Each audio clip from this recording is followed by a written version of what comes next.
and listen to what you're saying. Well, yes, Gretchen, I sometimes do feel that way, and particularly over the past week. On April 27th, I went to Capitol Hill, addressed a joint session of the Congress on a subject of vital importance to all Americans. I talked about our goals in Central America, and I asked for congressional understanding and support. In Central America, as elsewhere, we support democracy, reform, and human freedom. We support economic development. We support dialogue and negotiations among and within the countries of the region. And yes, we support a security shield for the region's threatened nations in order to protect these other goals. In my view, there's been entirely too much attention to the efforts that we're making to provide that security shield, and not nearly enough to the other elements of our policy. Yet in each of the four elements of the policy, we find they reinforce each other, and they're being pursued simultaneously in a carefully balanced manner. I dispatched Ambassador Dick Stone to the region to facilitate the process of dialogue and negotiations. He's there now with a personal message from me to leaders of countries in the region, the text of which I'm making public tonight. I am heartened by the efforts of the Contadora countries, led by Colombia, Mexico, Panama, and Venezuela, to reach a peaceful regional solution. I'm encouraged by some recent statements from Nicaragua and Cuba that seem to indicate that they, too, now recognize the merit to regional negotiations. I trust their words will be followed by positive actions to ease tension and stop the fighting in the region. Here at home, I've appointed a bipartisan commission to make recommendations on the long-term measures, including economic assistance, that we should undertake to help these struggling nations. And I hope soon to be signing the legislation on the Caribbean Basin Initiative, passed by an overwhelming bipartisan majority of both houses. The program will bolster the economic independence of the region. We continue to promote elections as the best way to guarantee peace, human freedom, and responsive government. The greatest portion of our aid goes toward humanitarian and economic assistance. For every $1 we provide for security assistance to that region, we provide $3 for economic and human development. But we recognize that democracy and development can hardly flourish when threatened by violence. Dialogue and negotiations can best succeed when the parties are convinced that their goals cannot be achieved through the barrel of the gun. It's especially important in our own hemisphere that the United States continue to be the foremost protector of peace. As part of this mission, as a way to provide a shield for democracy and development, we, together with our friends, are now planning joint training exercises in the Caribbean and Central America. And let me set the record straight on what these exercises are and what they are not. Essentially, there will be two sets of practice training in coming months. One, a series of ground exercises in Honduras with the combined forces of Honduras and the United States. Second, a series of ocean exercises with our own fleet. We have conducted joint exercises with Latin American countries on a regular basis since 1965. The latest exercises with Honduras took place earlier this year. Much larger scale exercises have taken place in Europe, Asia, and Latin America. Moreover, these training exercises are limited in purpose. Yes, we want to underscore once and for all that the United States, along with our friends, seriously opposes the use of force by one neighbor against another in Central America.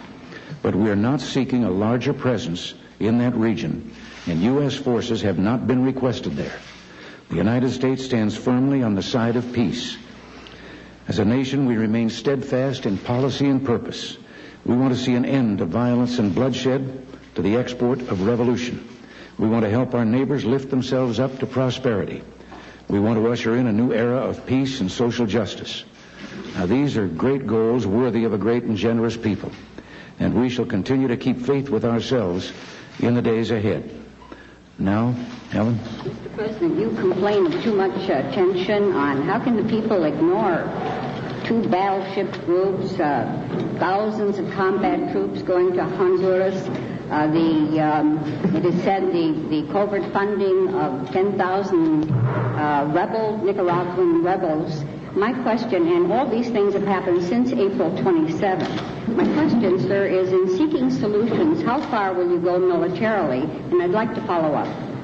Well, I have told you, we have no military plans for intervention of that kind. We have 55 mainly non-commissioned officers helping to train the Salvadoran army. We know that Cuba has somewhere in the neighborhood, well, it has thousands of military personnel in Nicaragua.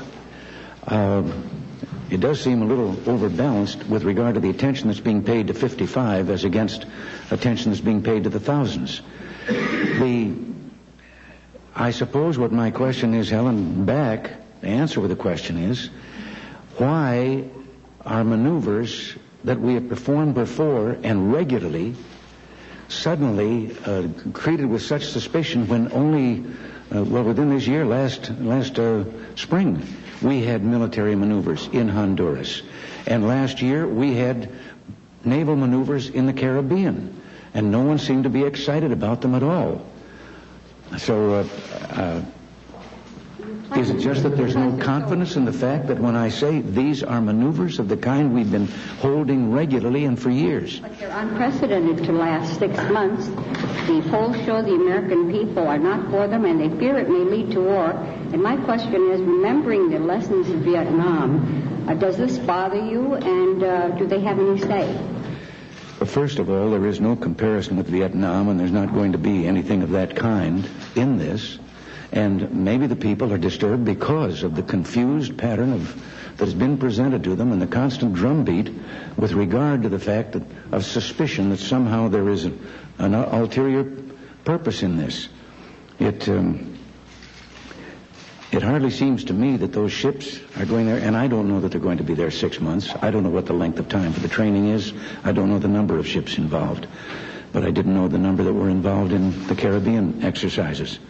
But if they were there for some kind of a hostile purpose, we happen to know that right now a Soviet freighter, the Ulyanov, is approaching the port of Corinto in the vicinity of Nicaragua. That port is in Nicaragua, and it is carrying a load of military equipment, helicopters, transport helicopters for military purposes and so forth. And no one shot at them. Jim? Mr. President, you've mentioned your interest in easing the tensions, and you've said that you hope the Nicaraguan proposals will have that effect. Now, your spokesman has said that the 4,000 troops that you're planning to send down there will Between 3 and 4. Between 3 and 4,000 troops that you're planning to send down there will have standing orders to defend themselves if they're fired upon. How does that help to ease tensions? Well, wait a minute. That is something that has been true for a long time, as far as I'm concerned, with our troops and our forces anywhere they may be. We went through a period some years ago when American forces were pretty much fair game. Look back at some of our aircraft that were shot down on the charge that they had ventured out over international water, or out of international waters into the airspace of a communist bloc country, and shot down, and we protested diplomatically. It seems to me that young men and women who are going to defend this country of ours and who've joined the military should know that they have the right to defend themselves if we have placed them in a position where they could come under fire. And this is just a standard order. We don't want war, but I don't think that you prevent war by letting your personnel out there become the victims. But doesn't this simply increase the chances of war? No, I don't think so. All of the ships that are down in that area and that are going there are outside the 12-mile limit. They're out in international waters where they have a right to be. Now, wait a minute. Before all of your hands go up here, you change personnel every once in a while, and new people come into the White House press corps. And it's only been recently that an effort has been made to see that I have an opportunity to meet them and get acquainted. And so recently I met 5 newcomers to the press corps, but only 3 of them are here tonight. And when I met them, I told them that in the first press conference, that I knew they were here, that I was going to call on them if they had a question. Candy, do you have a question? How can I turn that down? A little earlier, you said, yes, that the military exercises, that you did want to underscore that the U.S. is opposed to the use of force in the region.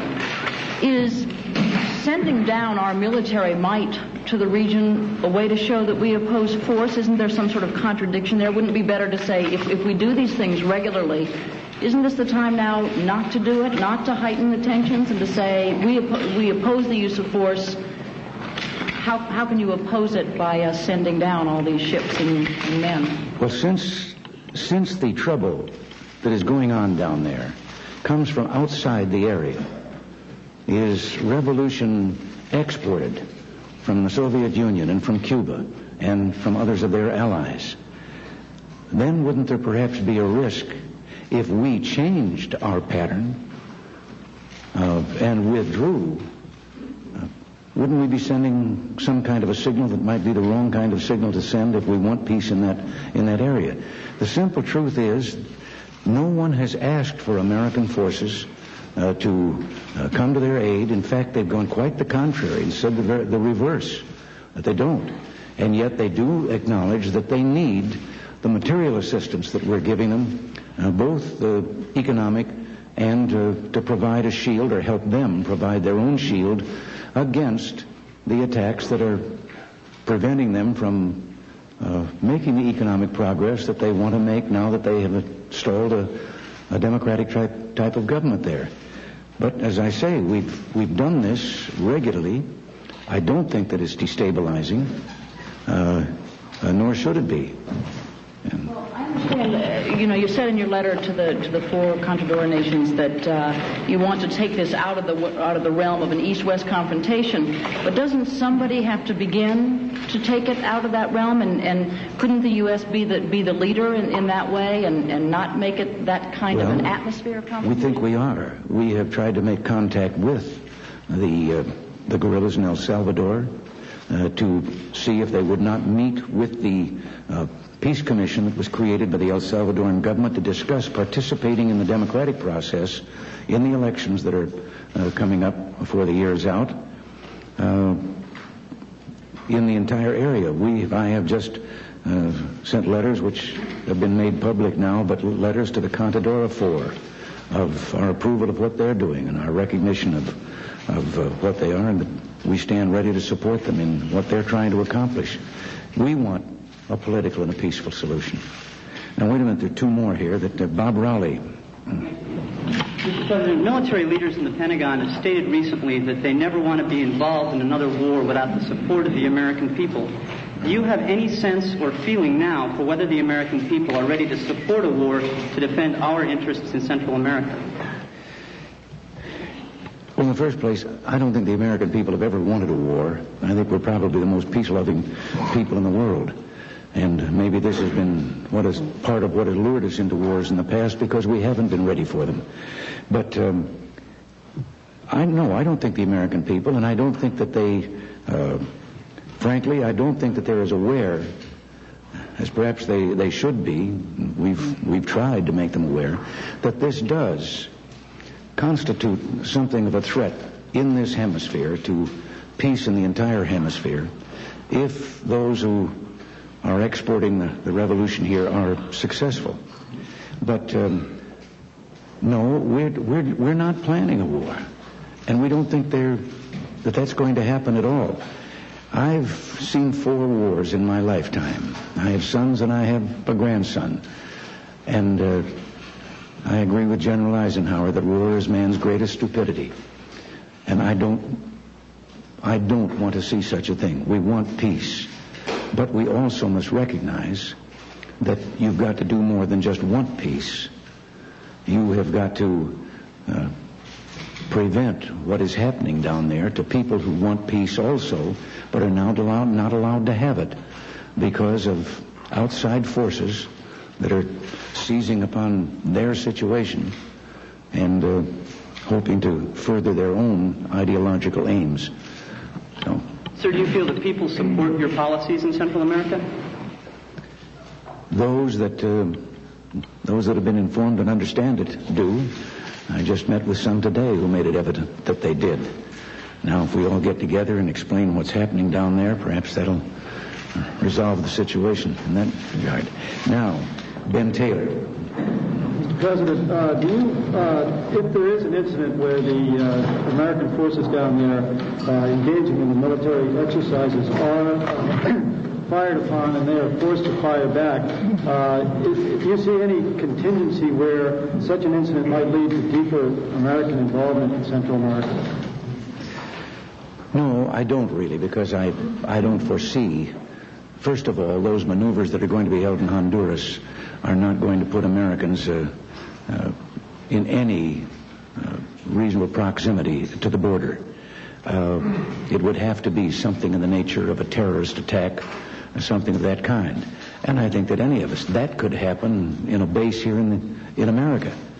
And again, I believe that those people who have taken it upon themselves to be our defenders and protectors have a right to defend and protect their own lives.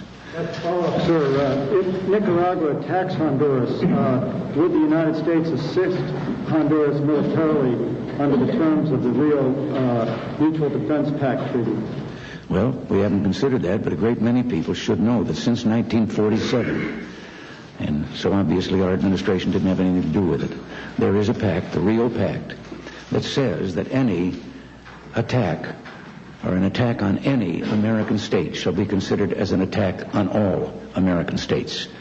Now, that would require, of course, actual outside visible attack on a state, and I suppose by a country flying under its own flag instead of under surrogate troops. So we would have to deal with that problem when it arose, and deal with it with all of our neighbors and friends in the Organization of American States. Thank you, Mr. President. I'd like to give you a chance to silence this drumbeat of confusion that you were talking about.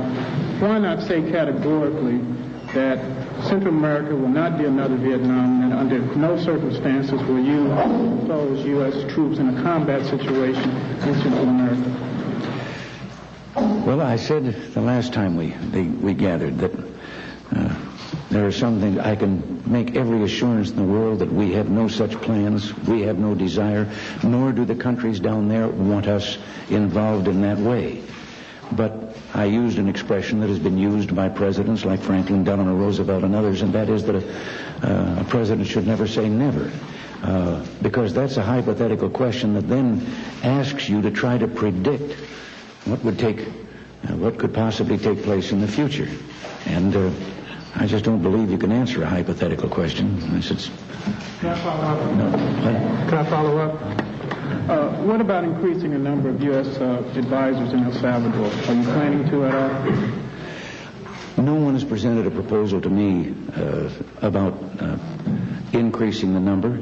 There's no question that 55 of them, if there was an increase, probably we could train the Salvadoran army and its new recruits that are coming in, actually requiring basic training a little faster than we're doing it, but there's been no proposal for such an increase. Now, Bill. Mr. President, since you yourself have identified massive social problems as one of the root causes of the troubles in Central America, are you prepared to make a commitment to substantial U.S. aid on the order of the Marshall Plan if the hostilities down there can be calmed? Well, what we've appointed the commission for, the Kissinger-chaired commission, is for the purpose of coming up and recommending a long-range plan that would particularly deal with the things that you mentioned. There's no question that our neighbors to the south have, for too many years, suffered revolutions in which one set of rulers simply were exchanged for another set of rulers. And there's no question but their economic and social policies have left much to be desired as far as the opportunity for the great mass of their people. And what we want is a long-range policy, and this is what I discussed when I visited there and in South America, and discussed with them of how we can have the kind of development that will make these countries economically self-sufficient, that will give them a standard of living in which there isn't the fertile soil that is presently there for subversion, for people offering promises of pie in the sky and then arousing to revolution.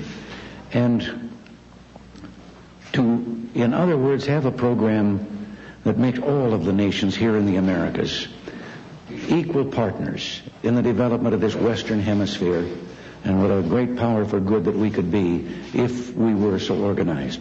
And we want, this is my dream, and it's what I hope that the Commission will come back with.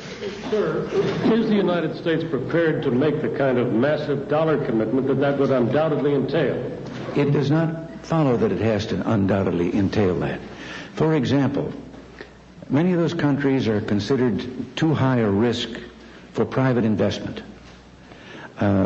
If together we could agree upon guarantees that investment would not be confiscated, taken over by governments and in changes of government and so forth, there is far more in the private investment pool, far more for there than any government could possibly do. And it is to find out what is practical and what can be done. And we're not completely alone in this, because our allies, the other industrial nations in the world, have made it plain to us, and again at Williamsburg, that not only here in our hemisphere but in their own, we want to come up and find ways that we can help the developing part of the world and help them to faster development and a better way of life. Sam? Sir, the Lebanese president said this past week that the Israeli partial withdrawal in Lebanon amounted to de facto partition of that country. Do you agree? I am very hopeful that if this partial withdrawal takes place, that it will be recognized and admitted to be by the Israelis as one phase of their agreement to withdraw. If they withdraw in a phased withdrawal, it certainly will give us a better case for breaking the roadblock that has been established by Syria and persuading them to keep their original promise that when others withdrew, they would withdraw. I can't answer as to whether that whether it is the way that this is going to be perceived or whether the Israelis will admit to it or not, but I will be talking in a couple of days with the two ministers who are here from Israel and about this very thing. But if this is a phased withdrawal, I think there is fear, if there's simply a withdrawal to another line and then a digging in and fortifying along that line, that this would be what it looks like Syria is doing, and that is simply trying to partition Lebanon, reduce Lebanon, and grab off some territory for themselves. But with the agreement that's been signed between Lebanon and Israel, I don't think Israel has that in mind. Sir, what would happen if Lebanon is partitioned? Would it be that awful? Well, I just believe that the people of the country have a right to determine their own destiny, choose their own government. And if it was partitioned, it would be occupation by other countries. And yes, I think that is awful. We set out to help Lebanon, after all these years of strife, regain sovereignty of its own land, protection of its own borders. And we're helping in every way we can to bring that about. I have to turn in some other direction. Chris?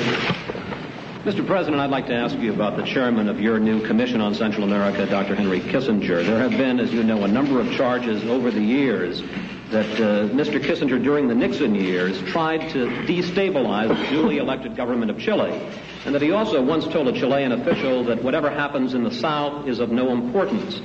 Did you check into Mr. Kissinger's record on Latin America before you appointed him? I know what his position was prior to my taking over this office, and how seriously he considered the problems that are going on. Remember, Salvador didn't start with us. It was already in turmoil before we got here. And I know how he feels about that, and I know also that there is no hard and fast... Well, let me put it this way. I think there are some stereotypes about Mr. Kissinger that a little actual reading and rereading of the history would indicate that those stereotypes are not necessarily valid. Let me follow up another question about the commission. You talk a lot here, and your aides do, about the gender gap, and yet that commission was appointed 12 men, no women. Doesn't that add to the perception that you're insensitive to women? It might add to the perception, and that's all it is a perception, because if anyone wants to really dig into the facts, I will match our record against any other administration that has ever been here with regard to what we have accomplished for women.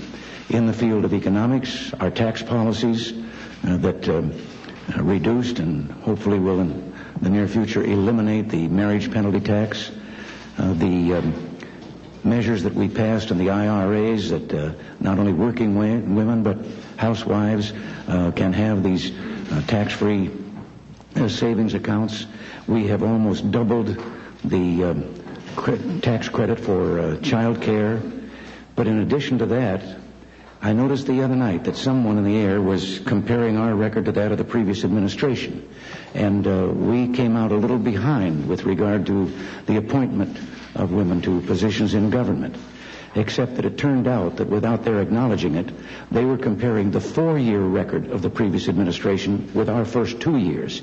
And when you compare our first 2 years with their first 2 years, well, we're quite a ways out ahead. Why no women on this commission? On this particular commission, maybe it's because that we're doing so much and appointing so many that we're no longer seeking a token or something. It just came out that these were the 12 we selected. We wanted 6 opponents, and we wanted 6 on our side. But we've appointed over 1,000 women in executive positions here in government, 3 members of the cabinet, never before in history, and 1 member of the Supreme Court. So I think our record, it's just a case of our record isn't known. Jerry? Mr. President, since Cuba has repeatedly been labeled as the fountainhead of most of the violence in Central America, why has your administration elected to go to the recipients of the arms and the equipment that comes in instead of going to the source? Well, we have interdicted some of the supplies that are going from Nicaragua over to El Salvador. If you go to the source, I think you're talking about the Soviet Union. They know, and we have communicated to them how we feel about this, and we have also to our friends in Cuba and told them how we feel about it. We are trying to bring about the very thing that all of you seem to think that we're shying away from, and that is not broadening a war, but trying to limit it and trying to bring about a peaceful and political settlement in Central America. George? Mr. President, in reply to Helen's question, you spoke of confusion. But isn't this administration to blame for much of that confusion? Some of our own ambassadors in Central America were taken by surprise by the maneuvers.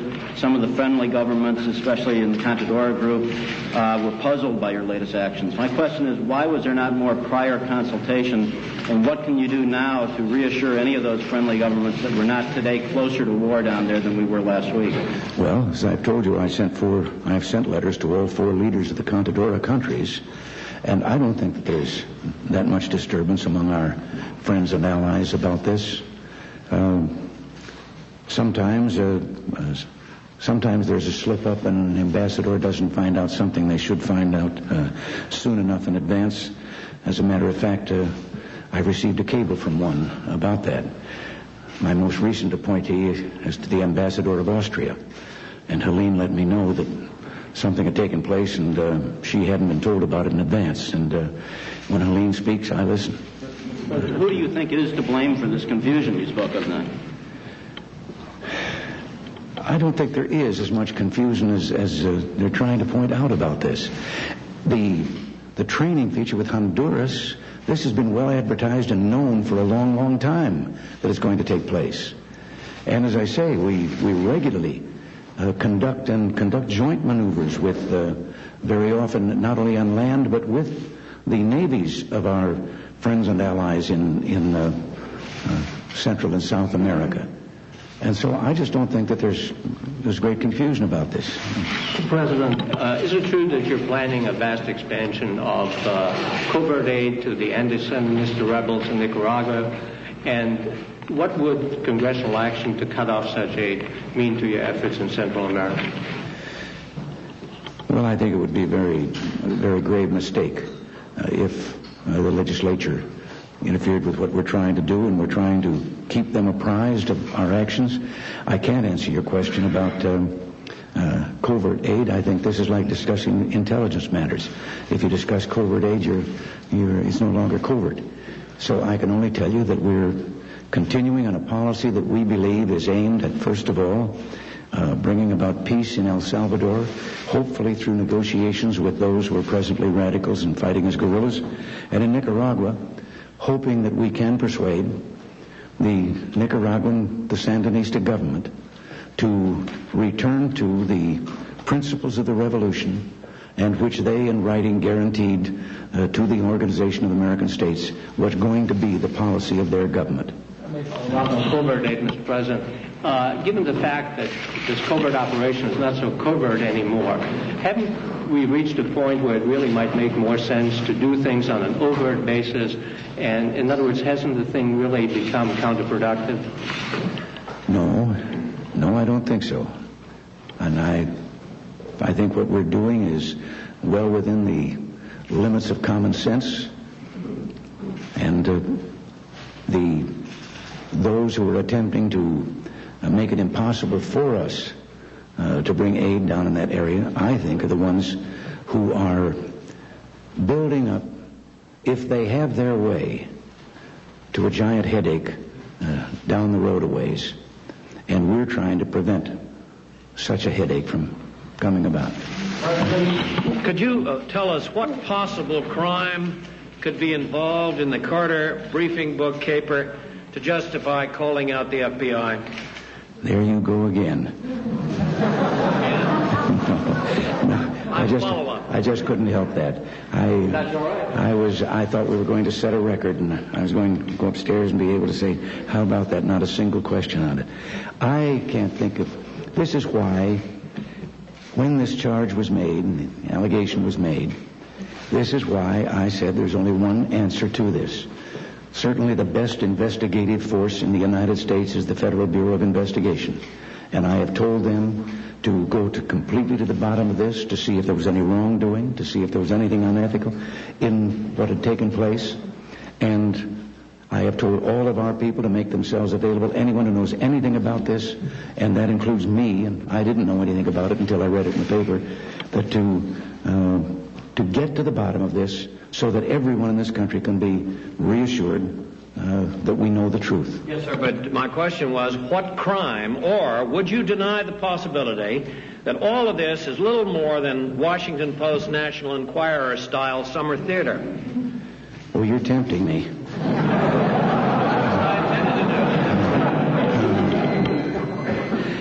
We'll find out when the investigation is completed. All right. There are any number of things contained in the allegations and the wild flurry that immediately followed this. There could have been a break-in. And when well, that's what was alleged. That was what some of them said, that this they suspected. I would have to tell you, having lived here for a while, that I don't think it's possible either. But also there could be the element of were these things actually stolen by someone in the White House? Was there involvement of White House staff in campaign activities who were supposed to be performing other government positions? There are any number of things that should be looked at. Thank you, President. Thank you.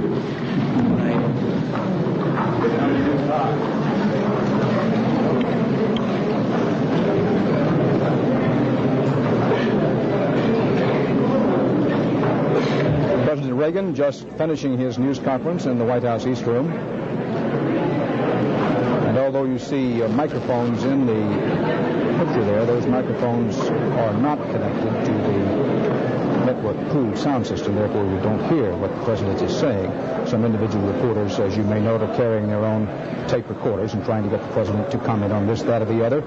Having failed to do so, they watch the President leave the East Room. In a news conference that was dominated by talk of Central America, in his opening statement, President Reagan spoke at unusual length about the controversy sparked by his Central American policy, basically denying what critics see as gunboat diplomacy or saber-rattling with planned naval maneuvers off both coasts of Nicaragua and land military exercises involving thousands of U.S. troops in Honduras. The president saying such exercises are routine. About the possibility of U.S. involvement in warfare in the region, the president said no such war is contemplated, but he also said that he thought Americans were by and large unaware of how the subversion threat in Central America is a threat close to home. What critics say isn't a threat close to home. Asked whether he could bluntly state the Central America region will not be another Vietnam, President Reagan said that's the way he sees it, but a president, he added, should never say never. As for El Salvador, and reports that Pentagon plans are being drawn for doubling the 55 U.S. advisors there, President Reagan said there is no such proposal, period. Critics have viewed the 55 already there and talk of more advisors to come as a source of the Vietnam analogy. When the subject of that covert aid came up tonight, Mr. Reagan didn't want to say much about it. Otherwise, he said, it wouldn't be covert anymore. But he said that covert aid was dictated by what he called common sense.